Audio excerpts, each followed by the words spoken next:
ভাই বোন যখন একসাথে কথা বলে তখন আল্লাহ তাআলা বলেন এই সময়টাকে থামিয়ে দাও। আমি খুব অবাক হয়েছিলাম এই হাদিসটা শুনে। আচ্ছা, ভাই বোন কথা বললে ফেরেশতাদেরকে আল্লাহ কেন সময় থামিয়ে দেওয়ার কথা বলল?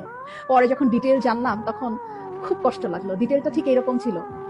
ভাই বোনের সাথে এই পৃথিবীর পরে আর কখনোই দেখা হবে না। হাসরের ময়দানে না, আখিরাতে না, কিয়ামতের পরে না, জান্নাতে না, জাহান্নামে না, কোথাও না। বাবা মার সাথে দেখা হওয়ার সম্ভাবনা আছে, স্বামী স্ত্রীর সাথেও দেখা হওয়ার সম্ভাবনা আছে, ছেলে মেয়ের সাথেও দেখা হওয়ার সম্ভাবনা আছে, কিন্তু ভাই বোনের সাথে সম্পর্ক শুধুমাত্র এই পৃথিবী পর্যন্তই।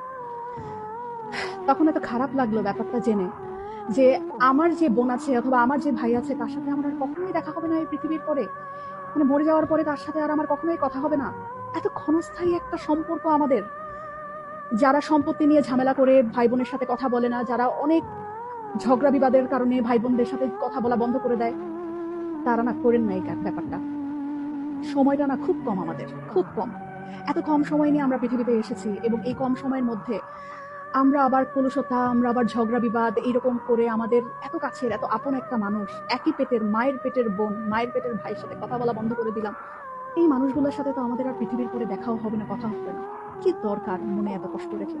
ভুলে যাই না সব, ভুলে যাই। অল্প একটু সময়ের ব্যবধান, তারপরে সব নাই, শেষ।